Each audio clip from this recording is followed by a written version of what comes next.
Welcome to this quick take webinar where we're going to dig into 3 steps to developing a sustainable security culture.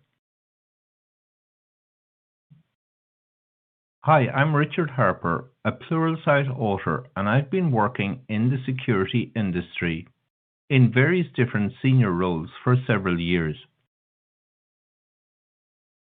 Today, we're going to look at the current state of cybersecurity and check in on what practices are currently in place and what is effective.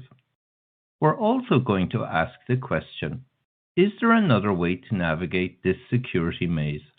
Or are we missing some focus on other areas that could be equally, if not more effective, to the controls we already use every day?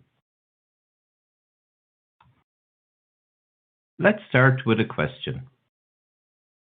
When do you get the maximum support in your company for security initiatives? Whether you're a security professional or an IT leader, there are various times you need to fight for security resource and budget. And there are other times when it seems to be very plentiful. We'll come back to answer this question in a moment, but let's have a look at some of these real-world examples. This first quote comes from the Information Commissioner's Office in the UK. After investigating a cyber incident in a telco, they published a report which noticed that the telco's failure to implement the most basic cybersecurity measures allowed hackers to penetrate their systems with ease. It went on to state that yes, hacking is wrong, but that was not an excuse for companies to abdicate their security obligations. This quote comes from the BBC News website back in October 2016. If we look at a more recent quote from a congressional report, it states that the credit reporting agency data breach was entirely preventable. What's really amazing about these two quotes is that there is no mention of sophisticated cyber attacks from state agencies. Instead, what's highlighted is that basic security hygiene seems to have been missing or lapsed in both of these incidents. Let's jump back to the question we posed earlier. When do you get the maximum support for your cybersecurity initiatives? Just after a data breach occurs. Usually, at this time, budget and resources are plentiful and you're allowed to implement all your initiatives that you may have been struggling to deliver prior to a breach. We're all familiar with the memes of how it started and how it's going. For our purpose today, we're going to look at how the OWASP Top 10 started and how it's going. OWASP produces a list of security vulnerabilities that are used to launch cyber attacks in web applications. Looking at the list on the left, we can see many different reasons for cyber attacks that have been well published in the media. We come across denial of service, cross-site scripting, and other sources of attack. What if I was to tell you that this list was from 2004? If we compare the 2004 list with the most recent 2017, we can see that many of those causes still exist. In fact, 60% or 6 out of 10 remain as common causes 13 years later. So in summary, today's landscape is comprised of even more data breaches year on year. We're making slow and little progress in addressing common causes, and we're seeing an increase in web attacks and also from remote users.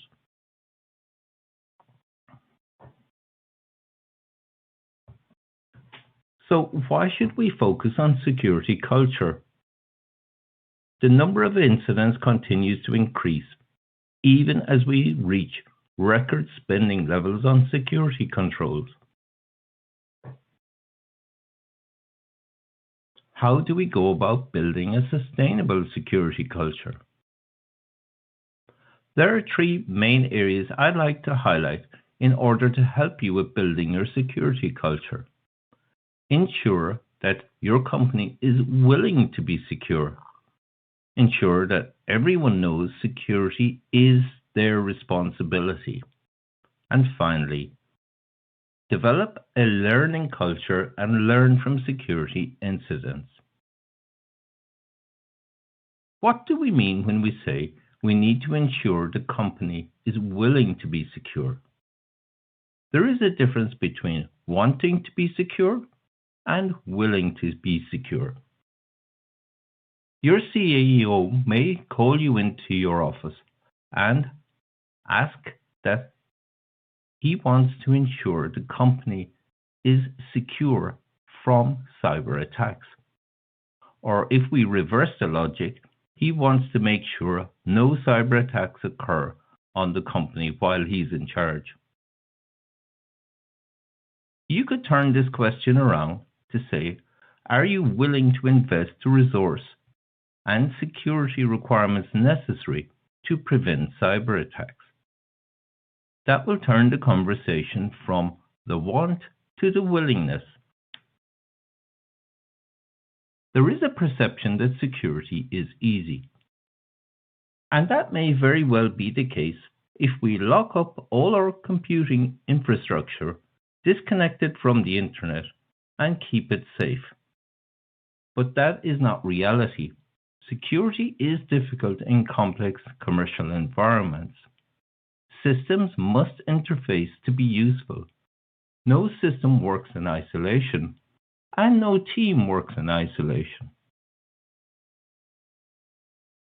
So the question needs to move to, are you willing to be secure? Are you willing to invest in tools and resources to change business practices that may be risky in favor of lower risk business practices? And is there an emphasis being placed on getting things right? And finally, is security the responsibility of one person or team, or is it the responsibility of everyone? Does the company value security throughout? Security is everyone's responsibility. Not so long ago, IT or engineering would be deeply separated from security teams. As a result, a significant barrier or wall was established, making communication and collaboration difficult between these teams. Today, we have the option of deploying DevSecOps practices. Even if you don't have a full DevOps environment in your organization, you can start small by implementing automation where it is possible. However, embracing DevSecOps can greatly improve the ability to distill responsibility throughout the organization. It can remove barriers, it can share the security responsibility, it can help with automating security testing, and all of this helps to increase scalability in your organization.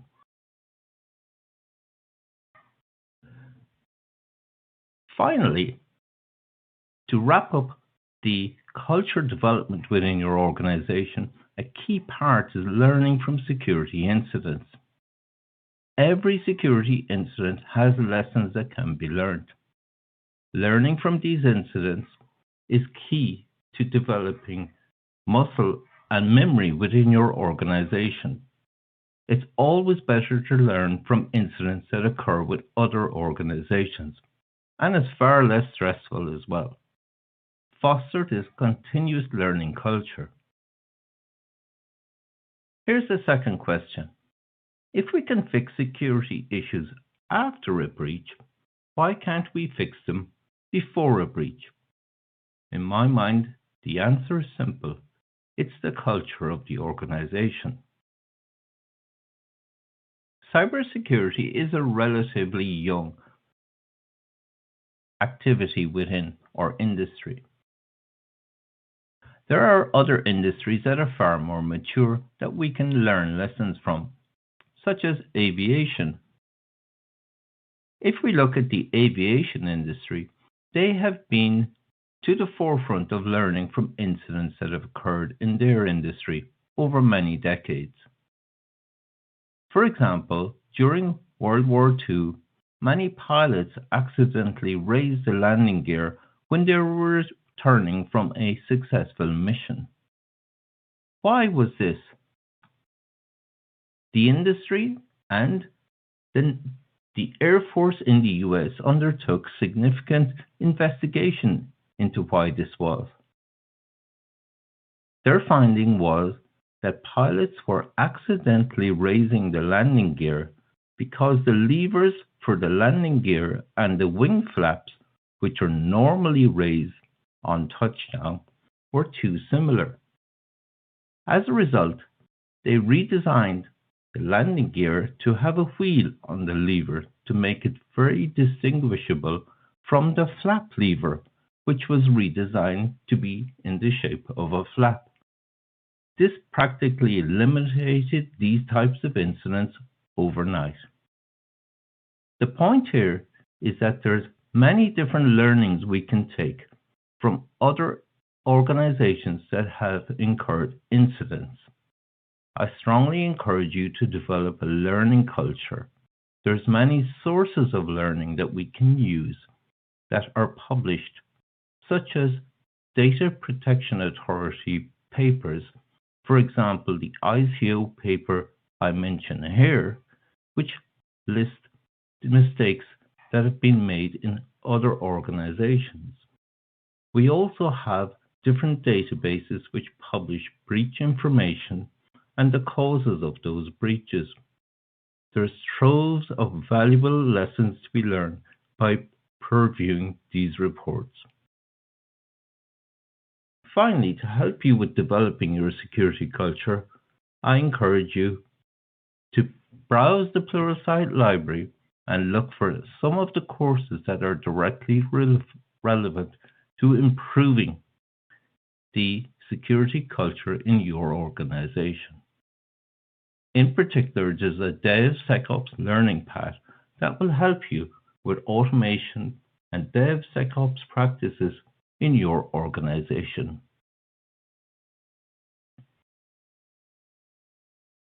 Thank you, and I hope that you found it useful to adopt these 3 steps to help develop a sustainable security culture in your organization.